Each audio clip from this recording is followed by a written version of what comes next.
안녕하세요. 오늘은 지난 주일에도 말씀드렸던 그 말씀과 함께 이어서 성령과 보혈에 관해서 은혜를 나누고자 합니다. 제가 그때 말씀드렸는데 캐나다에서 사역하셨던 분의 그분의 출생은 1908년도에 출생하시고 소천하시기는 1988년 80세에 돌아가셨는데, 이분이 1948년부터 그러니까 40살쯤 되어서 성령께서 보혈과 축기와 질병 치유에 대한 것을 알게 해주셔서, 그 당시 캐나다에서는 이런 축기에 대해서 잘 아는 목회자들이 거의 없는 상태에서 사역을, 그런 은혜를 받고 깨우치고 사역한 지가 근 40년 그렇게 하죠. 그 책을 저도 말씀드렸는데 15년 전에 구입해 보고 그 당시는 별로 흥미가 없었는데, 지금 책을 나서 이 책을 다시 보게 되면서 이런 거구나, 이렇구나, 정말 훌륭하구나 깨달았고, 그 목사님을 통한 깨달음과 함께 또 제 자신에게 성령께서 깨닫게 하시는 것을 나누고자 합니다. 우리가 하나님을 믿고 하나님의 자녀가 되고 또 주의 종이 되어서 교회에서 목회자로서 사역을 하고 있는데, 이것을 저는 많이 추구해 온 편에 속해요. 영의 세계, 눈에 보이지 않는 하나님의 세계에서 어떻게 하면, 다른 말로 하면 성령이 그 성도들이 모임에 잘 나타나셔서 역사를 하게 되는가, 어떻게 하면 이런 생각을 가지고 많이 추구해 왔습니다. 제가 전번에도 말씀드렸는데, 영국의 위글 서위스라는 그 신학교도 나오지 않은 분인데, 그분을 연구한 분들의 책을 보면 그분이 집회를 인도하면 성령이 임하지 않을 때가 없었어요. 놀랍죠? 그래서 나는 이제 그분이 어떻게 하면 성령이 지속적으로 임할 수 있는가에 대해서 이제 연구한 분들의 책을 여러 번 읽어볼 때는 끊임없이 주님과 교통해야 된다. 다른 말로 하면 기도를 쉬지 않고 해야 된다. 더 근원적인 것은 자아가 죽어야 돼요. 자아가 죽고 이 세상 그 어떤 것에서 관심을 끊고 오직 주님께만 전 마음을 드리고 찬양하고 말씀 묵상하고, 심지어 친구들하고 이야기를 하다가도 한 15분쯤 되면 자네 잠깐, 그러면서 찬양을 하고 성경을 가지고 한 구절을 읽고 그런 식으로 살았.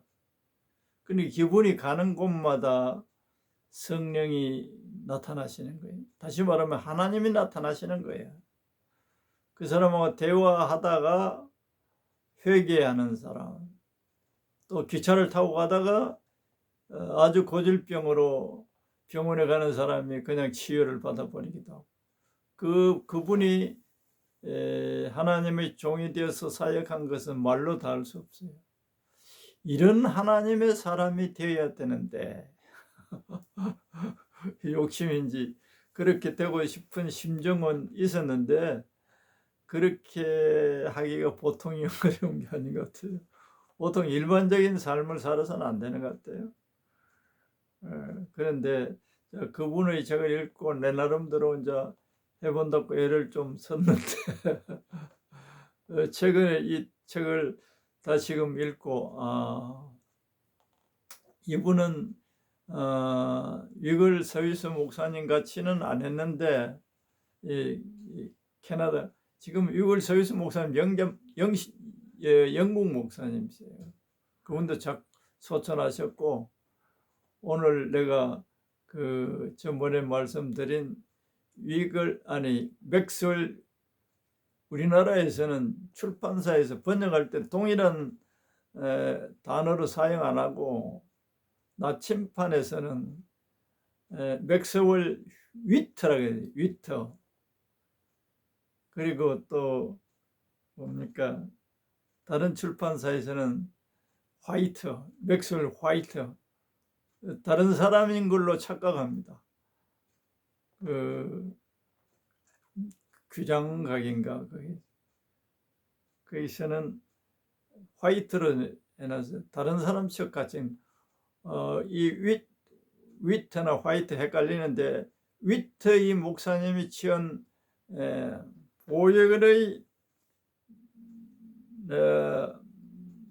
보혈의 능력을 취하라. 보혈의 능력을 취하라. 이 책은 규장각에서 나온 책은 중고가 45,000원. 이 절판되었고 초기 귀한모 이제 찾는 사람들이 많은지 책값이 그 중고인데도 그렇게 25,000원, 뭐 35,000원이래요.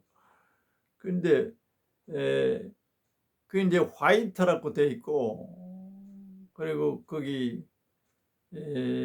나침판에서는 위트라고 돼 있어요. 위트에는 이분이 시은 책이 아직도 많이 나오는 것 같아요. 비싸지 않고.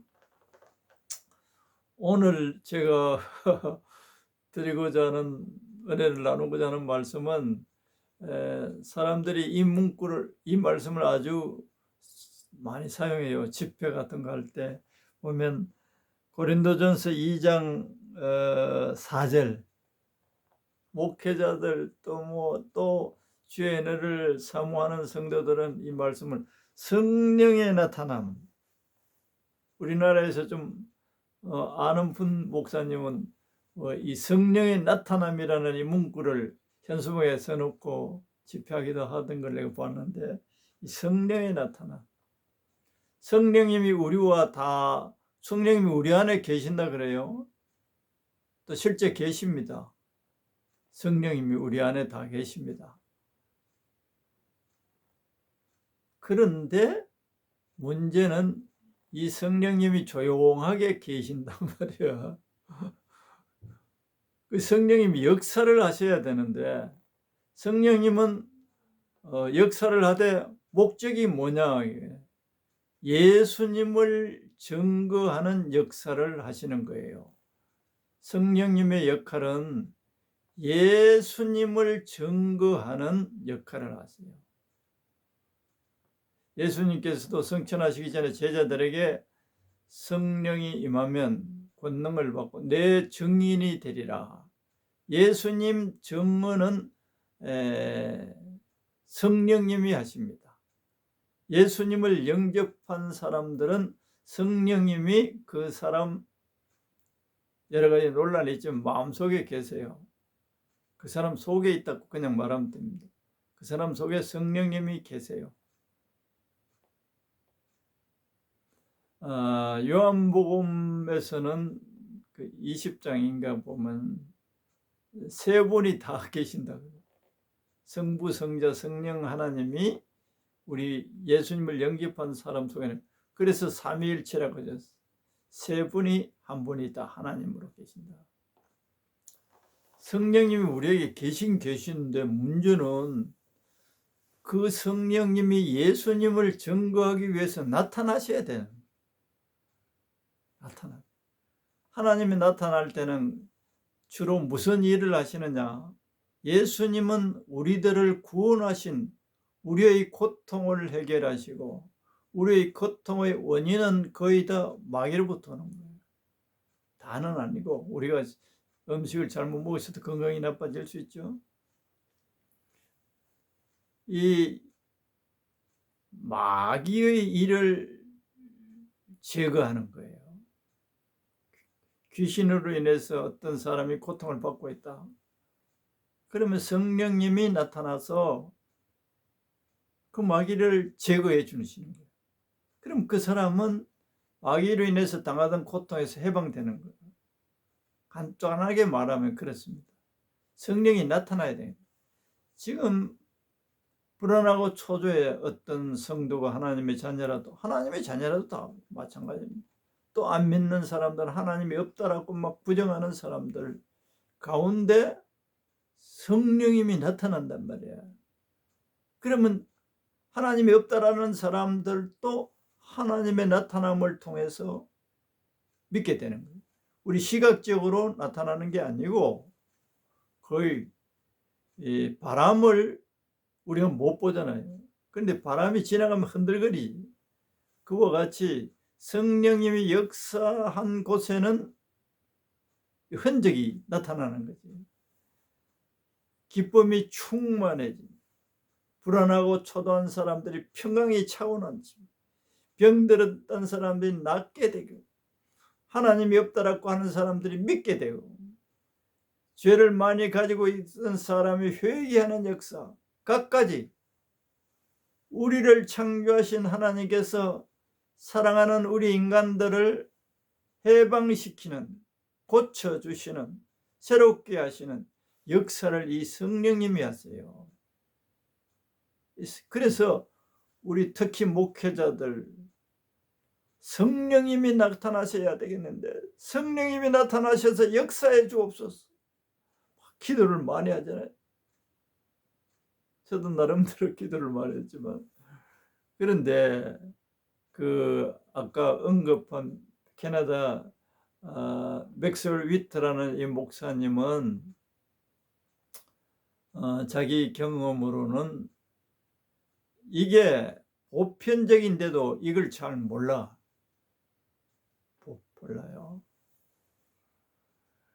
다 예수님의 보혈에 대해서 다 뭐 말합니다. 그런데 집중적으로 보혈을 어떻게 보혈과 성령의 나타남이 굉장히 연결되어 있다. 성령이 잘 나타나지 않는 곳에서 보혈을 높이니까 성령님이 나타나는 경험을 이 맥스웰 위터 목사님은 너무너무 많이 경험한 거예요. 또 그런데 보혈을 희미하게 높이고 찬양하는 곳에는, 그전에는 보혈을 높일 때 보혈을 찬양하고 보혈을 구할 때는 성령이 아주 강하게 역사했는데, 그렇게 이제 보혈을 높이는 찬양이 훨씬 줄어지니까 성령의 나타남이 훨씬 줄어져 버린 거예요. 경험적으로 그렇다는 거예요. 그래서 보혈의 성령이 나타나면 보혈과 굉장히 관계가 깊다. 그리고 실제 보혈을 높일 때 성령 세례를 예수는 영접했는데 성령 세례를 받지 못했던 사람들이 무지 많이 받게 돼요.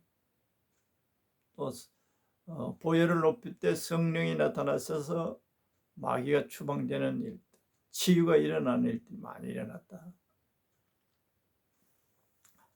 그래서 우리나라의 지금 교회들이 영적으로 상당히 메말라져 버렸다.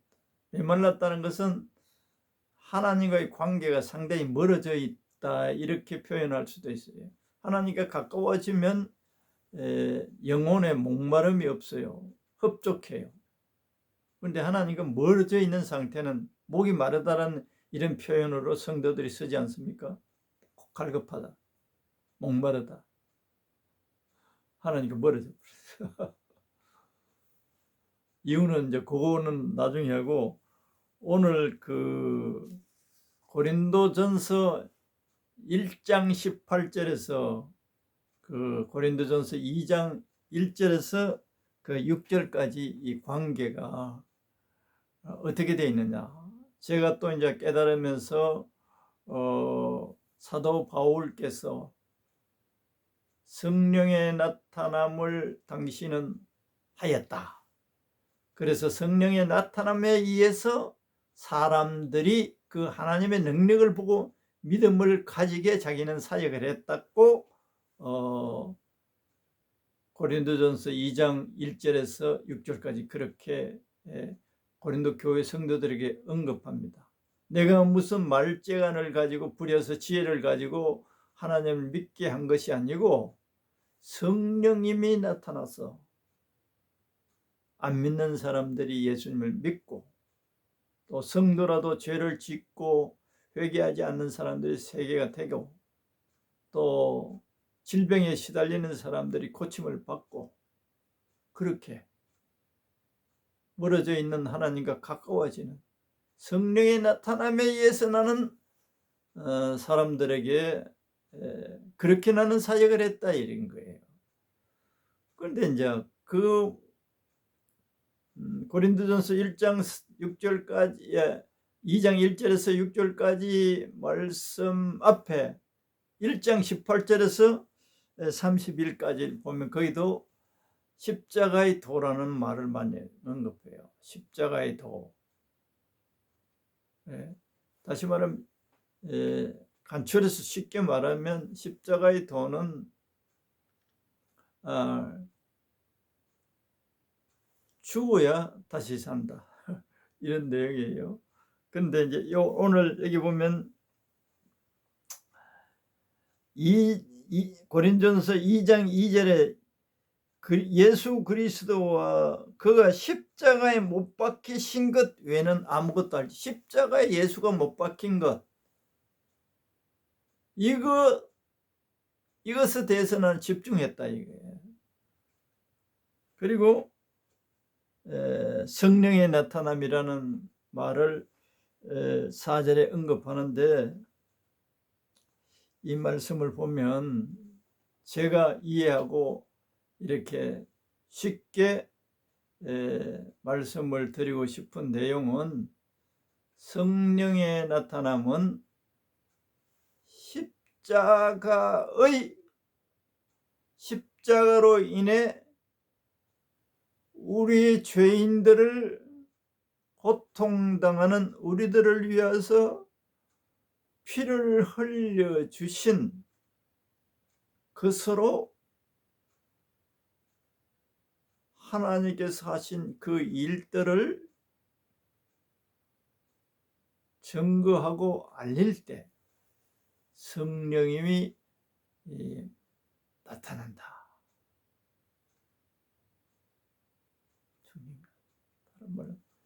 더 쉽게 말하면 나는 예수님이 십자가를 지시고 우리의 모든 인생의 문제를 해결하시기 위하여 대신 희생당하신 이 사실을 깊이 알고 그것을 전했더니 성령님이 나타나더라 라는 말로 저는 압축해서 여러분들에게 전가하고 싶어요. 굉장하죠. 여기는 2절에 내가 너희 중에서 예수 그리스도와 그가 십자가에 못 박히신 것 외에는 아무것도 알지 않냐기를 작정했대. 이 말을 아까 제가 쉽게 말하면 예수님의 보혈은 우리를 향한 값을 매길 수 없는 보배가 돼. 다른 쉬운 말로 하면 사람들이 오해할 수 있는데 천국의 모든 은혜를 받을 수 있는 열쇠와 같아. 피를 이제 구약에는 처음 다 짐승의 피를 제물을 바쳐야만 하나님께서 제사를 받으셨어요.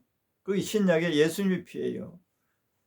그래서 이 희생은 사랑이에요. 보통 희생이 아니라 목숨이에요. 목숨보다 귀한 것이 없죠.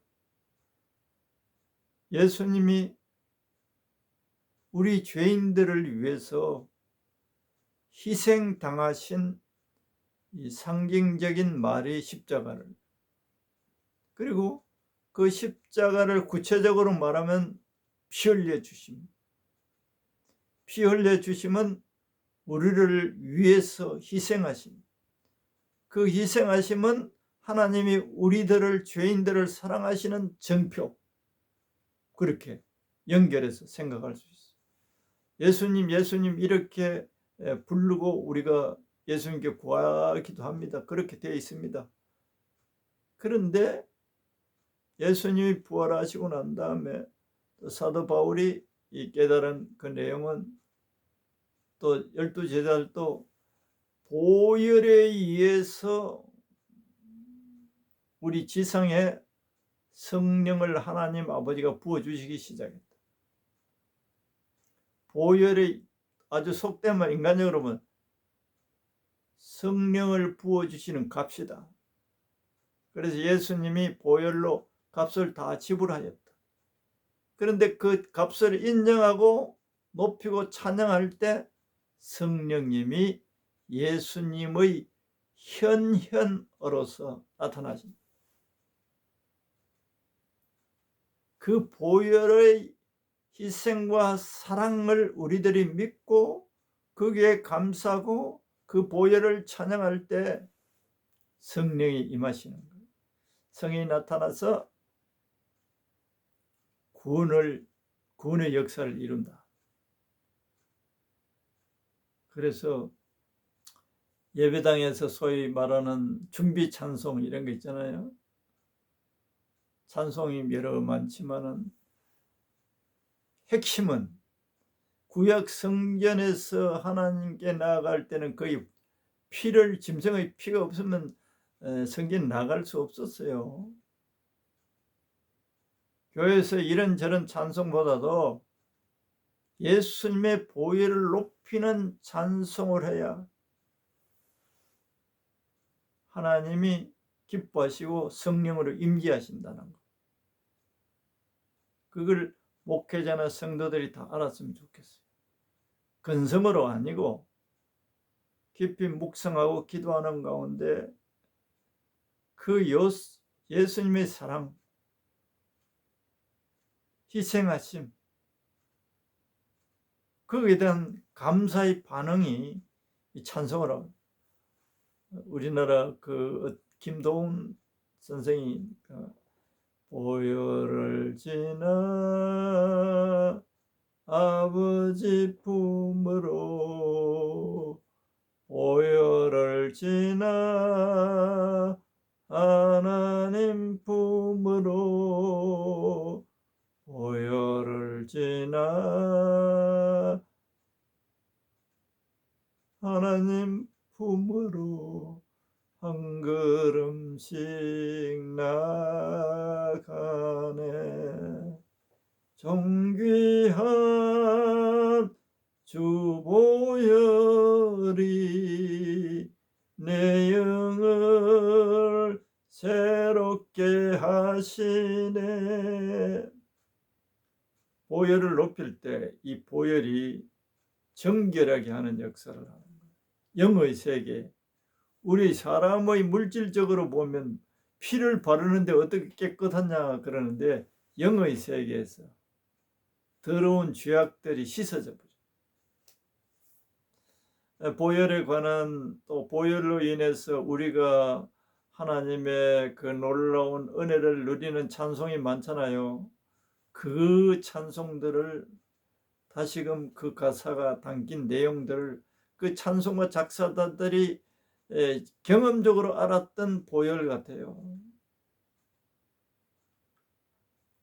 그래서 이 방송을 듣는 분들이 보혈을 높이고 찬송하고 또 마귀의 역사 정상이 보일 때는 예수님이 피를 뿌리는 것, 구약에 보면 피를 뿌리죠. 또 바르기도 하고 또 붓기도 하고 그런 단어를 많이 쓰는 분들이 있어요.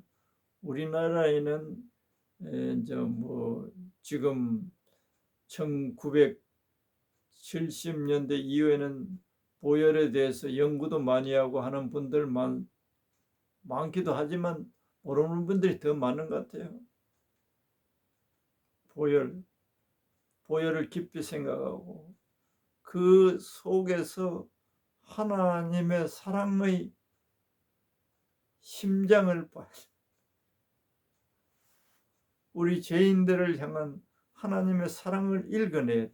그건 성령의 계시에 의해서 알아서. 이 보혈을 흘려주셨다. 나를 복되게 하시기 위하여, 나를 고치시기 위하여, 원수 마귀 갖가지 괴롭힘에서 나를 건지시는 능력이 담겨 있는 것이 보혈이라는 것. 그래서 성령의 나타남은 보혈을 높일 때, 보혈을 흘려주신, 보혈도 예수님이 흘려주셨죠. 그다 통체적으로 하나님의 우리를 사랑하시는, 죽음으로 사랑하시는 그 사랑의 아픔을 아는 거예요. 보혈을 흘릴 때 그냥 주사기로 뺀 보혈이 아니에요. 채찍에 맞으시, 가죽 채찍에 온몸에 발가벗겨서 채찍을 휘둘러서 가죽 채찍에, 또 가죽 채찍에 그 쇠를 다 끼어서 후리에 치고 당기고 온 살점이 뜯기면서 온몸에 피수통이가 돼. 또 가시관을 씌워서 머리에서.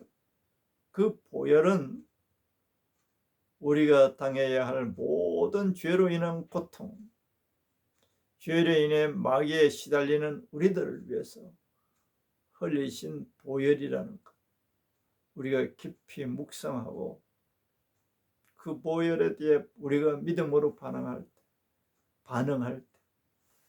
성령님이 기쁘게, 성령이 인격적으로 우리에게 임하셔서 예수님을 나타내신다. 사랑을, 능력을, 권능을 나타내신다. 성령의 나타남으로 하나님을 증거할 때 그 교회 목회자가 성령님의 나타남의 비결이랄까, 이걸 알아서 집회 때마다 성령님이 임재하시고 나타날 때 그 교회 성도들은 영적 실제하시는 하나님의 늘 경험함으로 인해서 믿음이 살아있는 믿음으로 소생됩니다. 하나님의 임재가 없는 가운데 성도들이 말씀을 잡고 들으면 귀만 높고 지식만, 머리만 커진다. 실제 말씀에 대한 믿음은 없어. 알기만 하는 거예요. 그러니까 영적 힘이 없는 거예요. 실제 영혼 속에는 갈급한 상태에서 또 하나님의 성령에 의해서 오는 진정한 믿음이 아니라 종교화된 그런 신앙생활을 할 수 있어요.